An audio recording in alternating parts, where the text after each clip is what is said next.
Jesús quería decir tanto como esto. Es muy impuro, pues esto no es sino un compuesto de sensualidad amasado con el sudor, la sangre, los huesos y las lágrimas de las viudas, los huérfanos y los pobres. A continuación les dirigió una severa represión a su conducta de derroche, avaricia e hipocresía.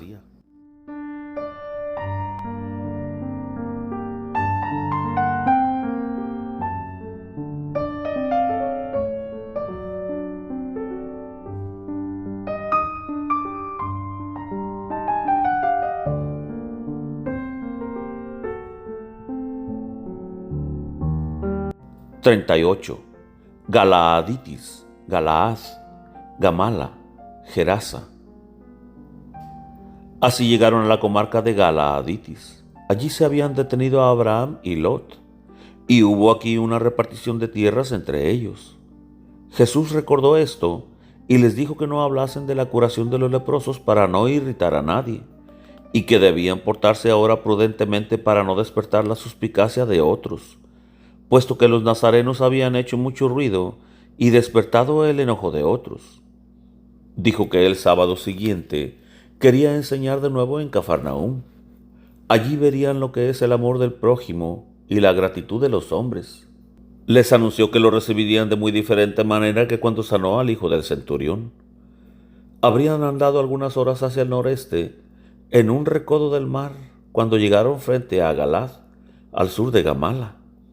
Nota: el doctor Johann Niesem escribe: he anotado 400 nombres señalados por Ana Catalina de lugares, ciudades, ubicación y descripción, y he buscado luego en la Biblia Josefo Flavio, Adricomio, Cuaresemius, Calmet, Alioti, Egel, Badeker, comprobando que la descripción de la vidente concuerda con los datos de estos autores.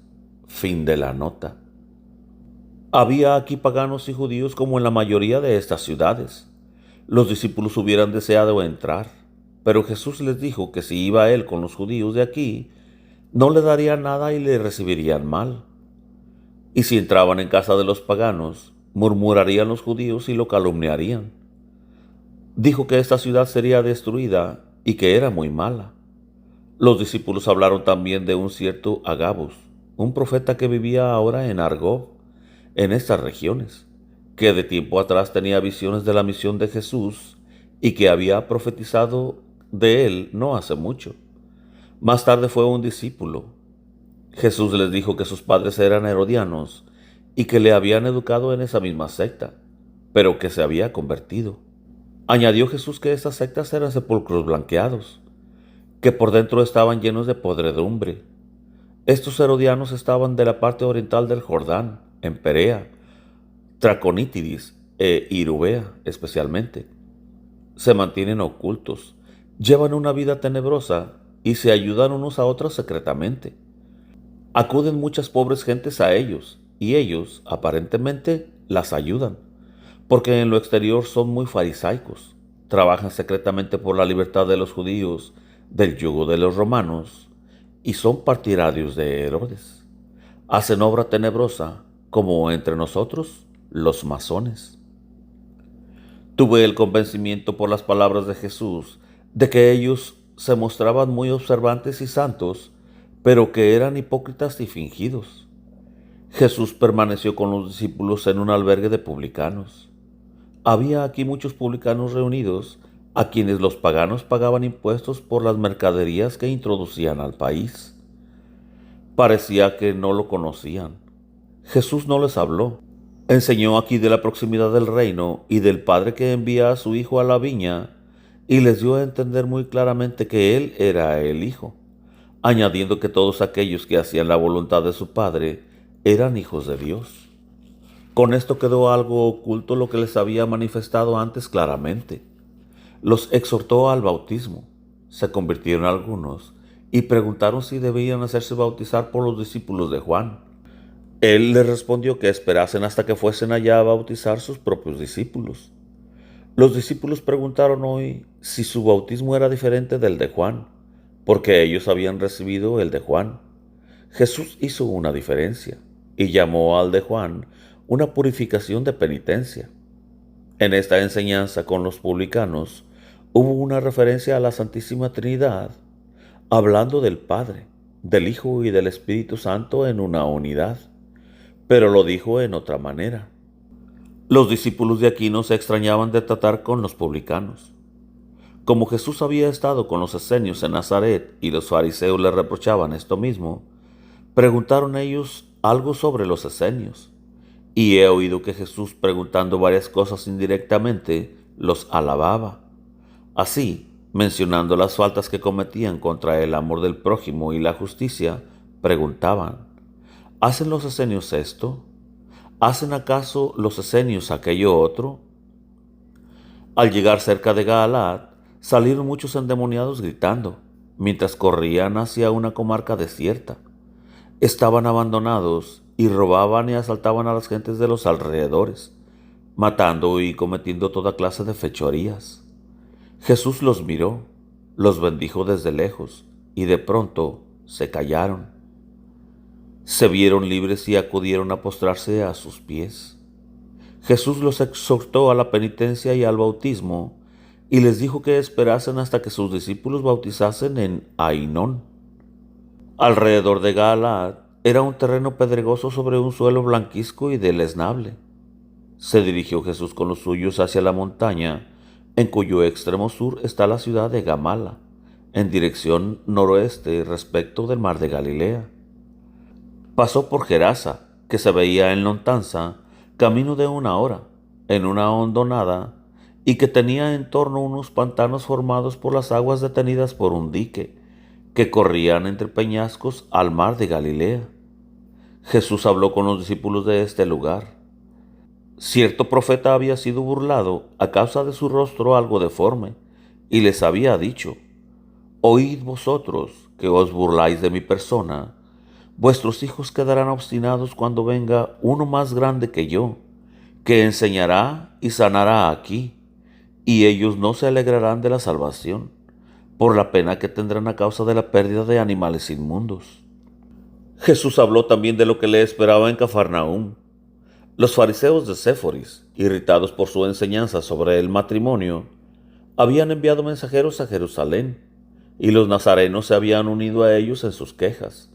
Y ahora hay en Cafarnaúm una cuadrilla de fariseos de Jerusalén, de Nazaret y de Séforis, para espiar a Jesús, contradecirle y disputar con él. En este camino se encontraron con grandes caravanas de gente pagana con mulos y bueyes de gruesas bocas, que caminaban con la cabeza inclinada por los pesados y anchos cuernos. Eran mercaderes que venían de Siria e iban a Egipto, y que en parte pasaban el río en Gerasa, y en parte más arriba, por los puentes del Jordán. Había mucha gente que se había agregado a la caravana para oír al profeta, y así una parte acudió a Jesús y preguntaron si el profeta enseñaría en Cafarnaúm. Él les dijo que no fueran ahora a Cafarnaúm, sino que se estacionaran en la ladera de la montaña, junto a Gerasa, que el profeta pasaría por allí. Él habló de tal manera con ellos que preguntaron: Señor, ¿eres también un profeta? Y por su aspecto se pusieron a pensar si no sería él mismo el profeta. Cuando Jesús entró con los discípulos en un albergue cerca de Gerasa, había un tumulto tal de paganos y viajeros que se retiró de allí. Los discípulos hablaron con los paganos del profeta y los instruyeron. Gerasa está situada en la bajada de un valle, como a 1 hora y media del mar de Galilea. Es más grande e importante que Cafarnaúm, con mezcla de paganos, como casi todas las ciudades de los contornos. Veo templos. Los judíos son la minoría y son oprimidos. Con todo, tienen su escuela y sus maestros. Hay mucho comercio de manufactura, porque pasan por aquí las caravanas de Siria y de Egipto. Delante de la puerta he visto un largo edificio, como de 1/4 de hora de camino, donde fabricaban largas barras y caños de hierro. He visto que fabricaban las barras planas y luego las unían soldándolas y redondeándolas. También hacían caños de plomo. No trabajaban quemando troncos de leña, sino una especie de ladrillos negros que sacaban de la tierra. El hierro les llegaba de Argo. Los viajeros paganos se habían estacionado al norte de Gerasa, en la parte sur de la montaña, en una ladera. Había paganos y judíos, y se mantenían apartados de los demás. Los paganos vestían diferente de los judíos. Tenían ropas hasta la mitad de las piernas. Debía haber ricos entre ellos, porque he visto mujeres que tenían los cabellos recogidos con una gorra de perlas y piedras preciosas. Otras tenían en velo y los cabellos afuera, recogidos, como formando un cestillo adornado con perlas. Jesús se dirigió a esta ladera y enseñó a las gentes, caminando, mientras iba de un grupo a otro, o parándose ya en uno, ya en otro. Caminaba y enseñaba como en conversación con viajeros. Usaba preguntas y enseñaba con las respuestas. Preguntaba: ¿de dónde sois? ¿Qué os mueve a viajar? ¿Qué esperáis vosotros del profeta? Y les decía cómo tenían que hacer para hacerse partícipes de la salvación. Decía: dichosos los que de tan lejos vienen a buscar la salvación. Ay de aquellos entre los cuales está la salvación y no la reciben. Les explicó la profesión del Mesías, la vocación de los infieles, y contó el llamado de los 3 reyes magos, de lo cual tenían ellos conocimiento. Entre los de la caravana había algunos de la región de Edesa, donde el siervo del rey Abgaro había llevado la carta y el retrato de Jesús y pernotado en el horno de ladrillos. Jesús no sanó aquí a ningún enfermo. La gente en general era buena. Con todo, había una parte a la cual le pesaba haber tomado parte en el viaje. Se había imaginado una cosa muy diferente del profeta, según sus sentidos y gustos. Después de esta enseñanza fue Jesús con los 4 discípulos a comer con un maestro judío fariseo, que vivía delante de la ciudad y le había invitado, y que por soberbia no había aparecido en su enseñanza a los paganos. Estaban presentes otros fariseos de la ciudad. Recibieron a Jesús cortésmente pero con hipocresía, y en la mesa se presentó la ocasión para decirles de una vez toda la verdad. Un esclavo pagano trajo una hermosa fuente variopintada con una torta de confituras artísticamente hecha, formando figuras de pájaros y flores, para depositarla sobre la mesa. Uno de los fariseos promovió un tumulto diciendo que en la fuente había algo de impuro. Rechazó al pobre esclavo, lo injurió y lo mandó afuera. Jesús dijo entonces: no es la fuente, sino lo que está dentro, lo que está lleno de impureza. El dueño de la casa replicó: tú te equivocas.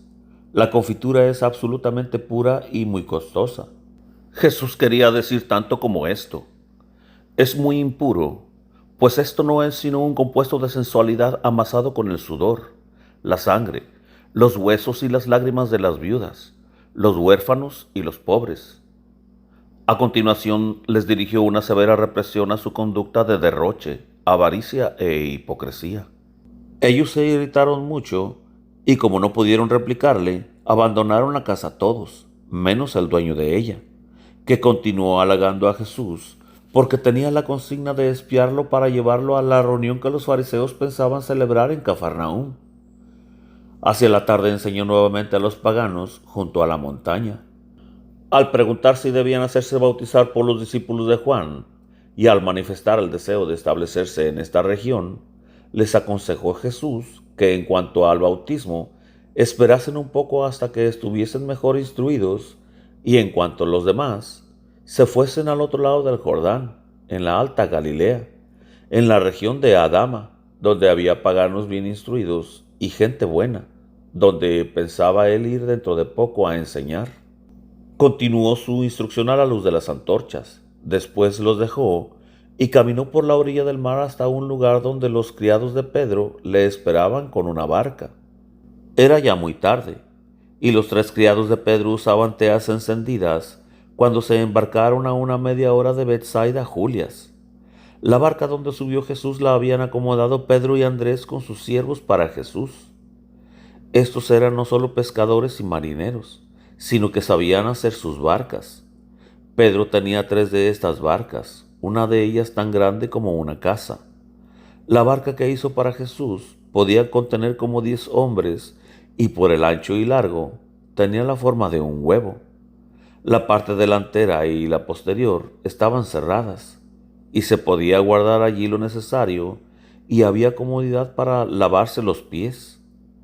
En medio se alzaba el mástil y desde los bordes salían pértigas que iban al mástil. Sobre las pértigas se enderezaban las velas. En torno del mástil estaban los asientos. Desde esta barca enseñó Jesús muchas veces y muchas navegó de una a otra orilla entre las otras naves. Las naves grandes tenían en torno del mástil pabellones redondos en forma de terrazas, como galerías, unas sobre otras, desde donde se podía ver, y arriba se podía uno retirar a solas. Entre las pértigas que iban al mástil había resaltos para poder subir, y a ambos lados de la nave había cajones como lastre o balsas, para que la nave no volcase en las tormentas, y con las cuales se aligeraba la nave o se hundía, a voluntad del conductor. A veces estos cajones estaban llenos de agua, a veces flotaban vacíos. También solían meter allí los pescados. Se podían acomodar tablas delante y detrás de estas naves para llegar mejor a las balsas, o pasar de una nave a otra, o recoger las redes. Cuando no pescaban, usaban estas naves para pasar caravanas de mercaderes. Los siervos de estos pescadores y marineros eran en su mayor parte esclavos paganos. Pedro tenía cierto número de ellos a su servicio.